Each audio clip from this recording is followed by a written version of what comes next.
ሰማይ ሰማያት ለምድሪ ወሪዱ ምሕረት ሰባቲኑ ተዋሪዱ። በስመ አብ ወወልድ ወመንፈስ ቅዱስ አሐዱ አምላክ። በስመ አብ ወወልድ ወመንፈስ ቅዱስ አሐዱ አምላክ። በስመ አብ ወመንፈስ ቅዱስ አሐዱ አምላክ። አቦታቴ ካህናት፣ አሕዋቴ ዲያቆናት፣ አቦታቴ ምእመናን ምእመናትን ሓፍሻ ህዝበ ክርስቲያን ኣብ መሰረት ነቢያትን ሃዋርያትን ተሃኒጽኩም ደቂ ዓዶም ንቅዱሳን ከመይ ሓዲርኩም ከመይ መጺኹም?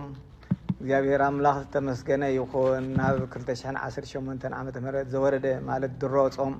ዘብጽሐና ክብሪ ምስጋና ይኹን። ዘወረደ ማለት ዘወረደ ማለት እዩ። ከም ዘወረደ ብዙሕ ምልክታት ብኣፈ ነቢያት ክወርድ ከም ዝኾነ ብኣፈ ነቢያት ብዙሓት ይንገር ነይሩ። ምልክታቱን ኣብነት አብርሃም ንይስሐቅ ክስዎ ከሎ ከም በጊዕ ኮይኑ ተሰውአ፣ ዮሴፍ ንምድሪ ግብፂ ክስየጥ ከሎ ናቱ ስደት ከም ምዃኑ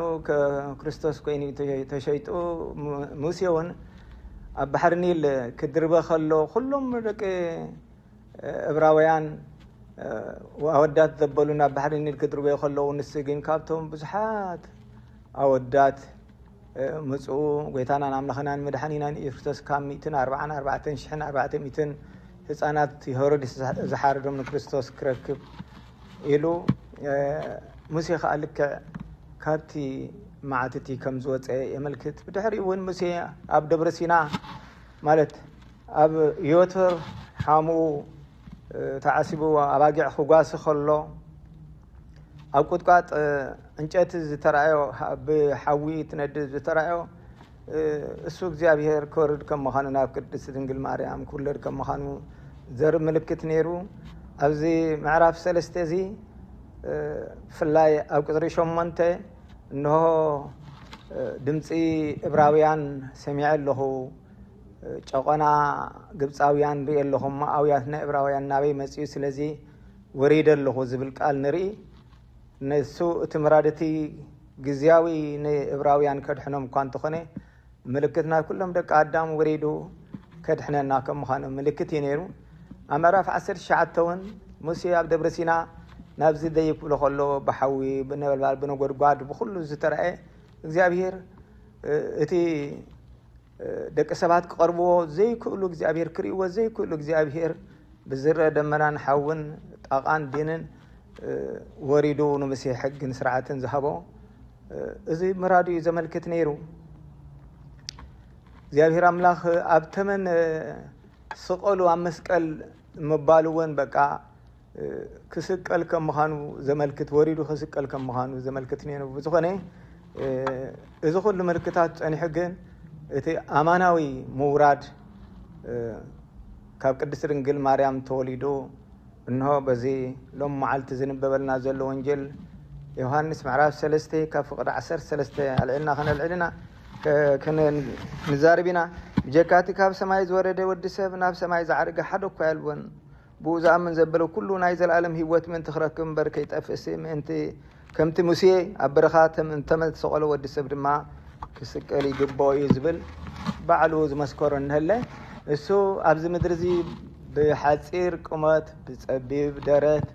ውስን ተወሲኑ ዘይውስን እግዚኣብሔር ስጋና ለቢሱ ኣብዚ ምድሪ እዚ ምስ መፀ ኒቆዲሞስ ዝበሃል ሰብኣይ ኩሉ ካብቲ ዝዛረቦ፣ ካብቲ ዝሰብኮ፣ ካብቲ ዝምህሮ፣ ካብቲ ዝገብሮ ተኣምራት ተደኒቑ ብለይቲ መፂኡ መምህር እስኻ ካብ እግዚኣብሔር ዝመፃእኻ ከም ምዃንካ ንኣምን ኢና፣ ምክንያቱ እስኻ ትገብሮ ዘለኻ ካብ እግዚኣብሔር ተዘይኮይኑ ዋላ ሓደ ክገብሮ ዝኽእል የለን ኢሉ ብለይቲ ተሓቢኡ ኣይሁድ ከይርእዎ ምስ መፀ ብዙሕ ትኽርክር ብዙሕ ነይሩ። ካብ ማይን ካብ መንፈስ ቅዱስ እንተዘይተወልደ ሓቂ መንግስቲ እግዚኣብሔር ዝሪኣ የለን ኢሉ ብዛዕባ ጥምቀት ክብል ከሎ እቲ እኩይ ግብሩ ናብ ብርሃን ኣይመፅን እዩ፣ እቲ እኩይ ግብሩ ምእንቲ ከይግለፆ ኢሉ እውን ክገልፀ ከሎ ኒቆዲሞስ ሒዝዎ ዝነበረ ትምህርቲ እኹልን ብሩህን ብርሃን ዘለዎ ኣይነበረን። ተሓቢኡ ፈሪሑ ካብ ኣይሁድ ከይብልዎ ኢሉ መፅኡ ስለ ዝነበረ ናይ ብሓቂ እሙን ኮይና ይመፀን ነይሩ። ድሕሪኡ ካብ ሰማይ ዝወረደ ኣብ ሰማይ ውን ዘሎ እዩ ዝብል ኣብ ካልኦት መጽሓፍቲ ናብ ሰማይ ዝዓረገ ዋላ ሓደ የለን ጎይታ ባዕሉ ምስ ኒቆዲሞስ እንዳተዛረበ ከሎ ዘይውሰን ምዃኑ ኣብ ሰማይ ምስ ኣቦን ምስ መንፈሱን መንፈስ ቅዱስ መንፈሱን ከሎ ኣብ ምድሪ ከዓ እናሃለወ ኣብ ሰማይ ከም ዘሎ ከዓ ኒቆዲሞስ ነጊርዎ ማለት እዩ ስለዚ እዚ ካብ ሰማይ ዝወረደ ናብ ሰማይ ግን ዝዓረገ ገና ከይዓረገ ከለኻ ከም ዝዓረገ ገይሩ ከዓ ይዛረብ ኣሎ ስለዚ ኣብ ሰማይ ከም ዘሎን ዕርገቱን እነሆ በአካል ብውስን ድረስ ብሓፂር ቁመት ከዓ በአካል ድማ ኒቆዲሞስ እናረኣዮ ከሎ ነዚ ምስጢር እዚ ገለጸሉ እዚ ኩለን ኣብያተ ክርስቲያናትና ባህልቲ ኣይፈልጦን እየን ናይ ብሓቂ ኣብ ሰማይ ካብ እቦ ከይተፈለ ኣብ ሰማይ ከሎ ናብ ምድሪ ወሪዱ ኢላ ቤተ ክርስቲያንና ትምህር ኣብ ወንጌል ኪንግ ጄምስ ዝጽሓፎ ወንጌል እቲ ኣብ ሰማይ ዘሎ ካብ ሰማይ ዝወረደ ኣብ ሰማይ ዘሎ ይዝብል ተጻሓፍ ኣብዚ ሕጂ ተጻሒፉ ዘሎ ብትግርኛ ግን ከምኡ ዝብል የለን ስለዚ ህዝበ ክርስቲያን ነዚ ነገር እዚ ብልብኸ ተሰውዕሉ ለኩም እግዚአብሔር ዘይረ እግዚአብሔር ብስጋ ተገልጸ ካብ ቅድስት ድንግል ማርያም ካብ ስጋ ካብ ነፍስ ወሲዱ ተዋሂዱ ብስጋ ተገልጸ ምንታና ምትድሕነትና ሰብ ኮነ እቲ ቅድም ቃል ዝነበረ ቃልቡን ኣብ አምላኽ ዝነበረ ቃል አምላኽ ዝነበረ ሰብ ኮነ ከም ዝበለ ሰብ ኮይኑ ወሪድ እዩ ሕጂ በቲ ሓደ ወዲ ዝኣመነ ዘበለ ኩሉ ናይ ዘላለም ህይወት ምእንቲ ክረክብ እምበር ከይጠፍስ አምላኽን ወዱ በጃ ክሳብ ዝህብ ክሳዕ ክንዲዝን ዓለም ኣፍቀራ ኢሉ እግዚአብሔር ንደቂ ሰባት ስለ ዓለም ዝበሃል ዘሎ ወዲ ኣዳም እዩ ወዲ ኣዳም ስለ ዘፍቀረ ነቲ ሓደ ወዱ በጃ ክሳብ ምሃብ ንዓለም ኣፍቀረ ንኣዳም ኣፍቀሮ አምላኽ ንወዱ ናብ ዓለም ዝልኣኾ ንዓለም ክድሕን እምበር ንዓለም ክፈርድ ኢሉ ኣይኮነ ብርግጽ እሱ ድሕነት ሰብ ይኽልና ኣጀኹም ንዓለም ስዕረያ ኢለ ዓለም ዝብሎ ዘሎ ሰይጣን ዝገዝኣ ዝነበረ ንዓለም ንወዲ ኣዳም ዝገዝኦ ዝነበረ ንሰይጣን ከም ዝተሳዕረ እዩ ነጊርና ስለዚ ብክርስቶስ ሰይጣን ስዑር እዩ እሕና ናይ ክርስቶስ ዘበልና ከዓ ሰይጣን ክረኽበና ይክልኒ ብዘይ ረኽበና መንገዲ በቃ እቲ ዝተጠምቀ ዳግም ናይ ስላሴ ውልድነት ስለ ዝረኸበ ሰይጣን ክረኽበና ከም ዘይክእል እምባሬክስ ምራዱ ብብዙሕ ነገር እዩ ገሊጽልና እቲ ብኡ ዝኣምን ኣይክፍረድን እዩ እቲ ብኡ ዘይኣምን ግና ብሓደ ወዲ ኣምላኽ ስለ ዘይኣመነ ድሮ ተፈሪድዎ እዩ ንኒቆዲሞስ ዝብለ ዘሎ እቲ ብኡ ዝኣምን ኣይፍረድን እዩ እቲ ዘይኣመነ ግን ድሮ ተፈሪድዎ ኣሎ እቲ ፍርዲ ከዓ እዚ ብርሃን ናብ ዓለም መፀ ብርሃን ክርስቶስ ናብ ዓለም መፀ ደቂ ሰብ ግና ግብሮም ክፉእ ስለ ዝኾነ ካብ ብርሃን ጸልማት ፈተው ክፉእ ስለ ዝኾነ ካብ ብርሃን ክርስቶስ ጸልማት ፈተው ምክንያቱ ክፉእ ዝገብር ዘበለ ኩሉ እቲ ግብሩ ምእንቲ ከይግለጽ ብርሃን ይጸልእ እምበር ናብ ብርሃን ኣይመጽእን እዩ ክፉእ ዝገብር ኩሉ ግዜ ብጸላም ተሸፊኑ ዝገብር ስለዚ ክፉእ ዝልቦ ክፉእ ዝገብሩ ብኸፋእ ዝተመልአ ሰብ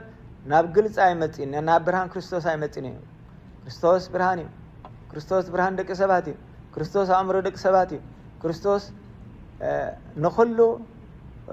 ኣብ ሰማይ ዘሎ ናብ ምድሪ ዘሎ ብርሃን ኮይኑ ደቂ ሰባት ዝሓደር እዩ ስለዚ ኣእምሮና ኣተሓሳስባና ክርስቶስ ምዃኑ ክንፈልጥ ይግባና እዩ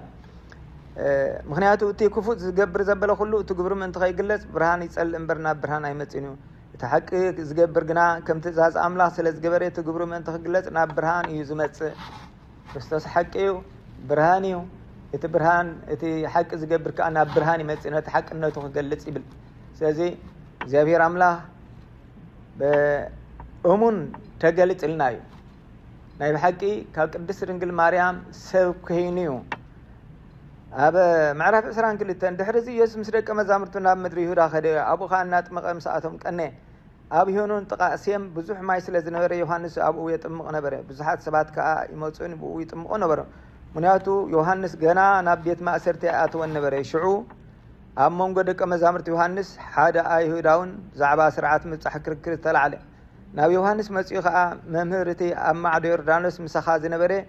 ንስኻ እውን ዝመስከርካሉ እንሆ ንሱ የጠምቃሎ ኩሎም ከዓ ናብኡ ይኸዱ ኣለዉ በልዎ ዮሃንስ ከዓ መሊሱ ከም ዝበለ ሰብ ካብ ሰማይ እንተዘይተዋህቦ ሓንቲ እኳ ክቕበል ኣይክእልኒ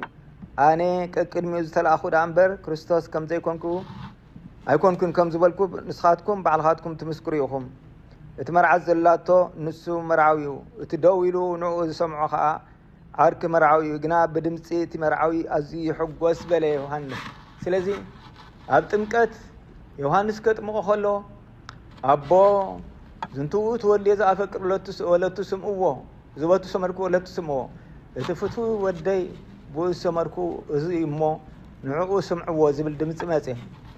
መንፈስ ቅዱስ ከአባ መስናህ ደግቢ አብ ለዕሉ ጌታናን መድኃኒናን ኢየሱስ ክርስቶስ ወረደ እዚ ጎይታ እግዚአብሔር አምላክ ከምዝ ወረደ ስላሴ ከምዝ ተገልጽልና ጎይታውን በቃ በስጋ ከምዝ መጽ አቢ ምልክት እዩ ስለዚህ ዮሐንስ ናይ ዮሐንስ አርድእቲ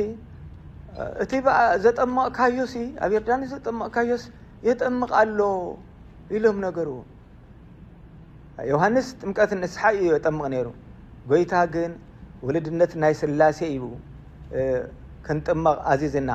ስለዚህ ሐዋርያት የጥምቁ ነሮም በር ጎይታ ይኩነ ጥምቅ ሐዋርያት በከመይ የጥምቁ ነሮም ተበልና